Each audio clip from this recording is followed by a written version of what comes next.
Before we do begin this video, I want everybody here to know that everything is going to be organized on the timeline down below. So we are going to be talking about what Zack Snyder had to say about his continuation with the Justice League, and then talk about the plot details of what Justice League Part 2 would be like, and then lastly talk about how would this even happen? How would Netflix create the movie that Zack Snyder wants to create, which is again Justice League Part 2 and maybe potentially Justice League Part 3 to really complete his storyline. So like I've said, everything will be organized down below for you guys, and I hope you guys do enjoy this video. So let's talk about Part 1 and what Zack Snyder did say earlier this week. So Snyder was speaking to a media outlet named Cultura Ocio, and they asked him, is there an ability of the Snyderverse continuing, and would he like to do it? And I quote, "If Netflix had the rights to the characters from my DC universe, of course I would, absolutely." And this is huge news, right? Because the fans have been campaigning for Snyder to continue his DC universe on Netflix for several months. But Snyder has set his condition, and his one condition is for Netflix to get the rights of these DC characters that he has created. So look, back in 2013, this is when the whole Snyderverse movement did start, and it is going to be officially ending with Aquaman that will come out later this month. And it's funny because this era of the Snyderverse will be ending in 2023. The whole plan was for James Gunn to say, okay, the Aquaman film is going to be the definitive ending to the Snyderverse. It's going to be over because in 2025 there is going to be a new era called the DCEU. So James Gunn was hoping that by the time Aquaman releases, it would be official that the Snyderverse is finally over. And the timing of this is what makes it so funny, because the fact that Zack Snyder had to say this right before Aquaman was about to release, he just restarted the noise all over again. Just when we thought that we were finally going to move away from the Snyderverse, Zack Snyder had to say this, and now the fandom is here more than ever, and they're willing to make all the noise, campaign as much as they can throughout the whole year of 2024 to make something like this happen, leading to less focus on whatever James Gunn wants to create and start in 2025. So Zack is open. He wants to do it. He wants to finish his storyline. He has not lost faith. In the past few months, we have been asking, okay, like, yes, it could be possible, but Snyder is not out here saying that he wants to create it, right? We have no definitive proof. We don't have the evidence that this may even actually happen. But now Zack has said it. He is to work on Justice League Part 2 and Part 3. And you know what makes this even more exciting is the fact that Netflix would also be willing to help Zack and his vision to conclude this story, because back on December 2nd, this is what Netflix had to say about Zack Snyder. Obviously, we would like to license it at some point. This is what the head of film was stating. And then he continued, "We'd love to have it on so that fans can experience more Zack Snyder. The more Zack we have,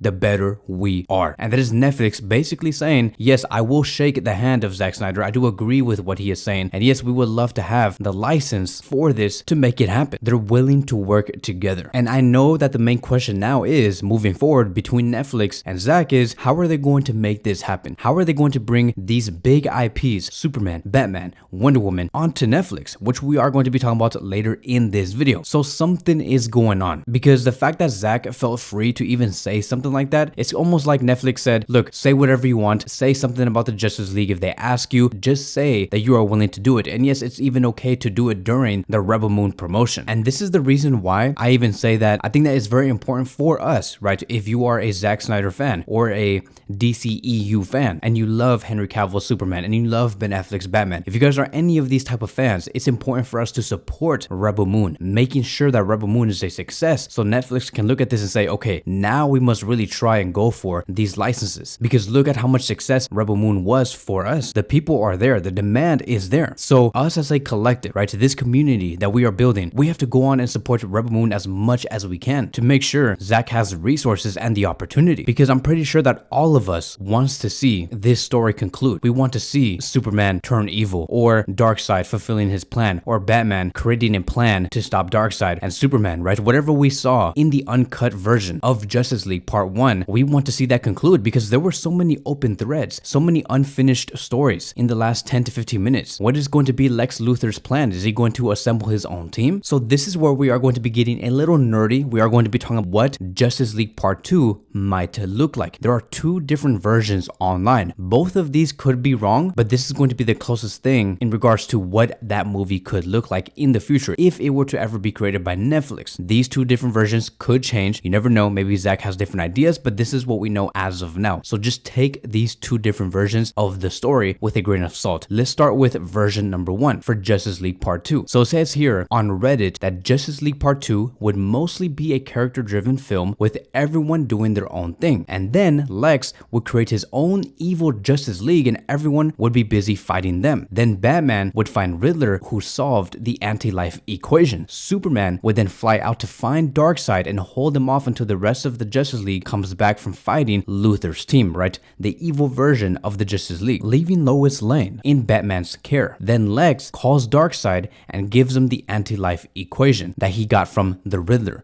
and he tells him that the key to destroying the Justice League is Superman, the heart of the team. Darkseid would then arrive knowing this and go on and kill Lois Lane, and then the whole Nightmare and Cosmic Threadmill storyline begins, and that is how we do lead towards Justice League Part 3. It's very interesting, right? So now let's move on towards version number 2 on what we could possibly see. In Justice League Part 2, we would see the Justice League traveling to Apocalypse to stop Darkseid's invasion before it even happens. And this is Bruce's idea, right? The Batman. This is his plan. Superman is reluctant though because Lois Lane is pregnant, but he leaves her with Alfred and goes to Apocalypse. At Apocalypse, they get absolutely annihilated and Superman is captured, and the rest of the Justice League retreats back to Earth because they lost in that secret invasion they were trying to do. Back on Apocalypse, Darkseid discovers the anti-life equation within Clark's codex. As the Kryptonians subdued, Free will too. And then he leaves Apocalypse to come to Earth, and that is when Superman frees himself and rushes back to Earth too. Darkseid arrives to Earth,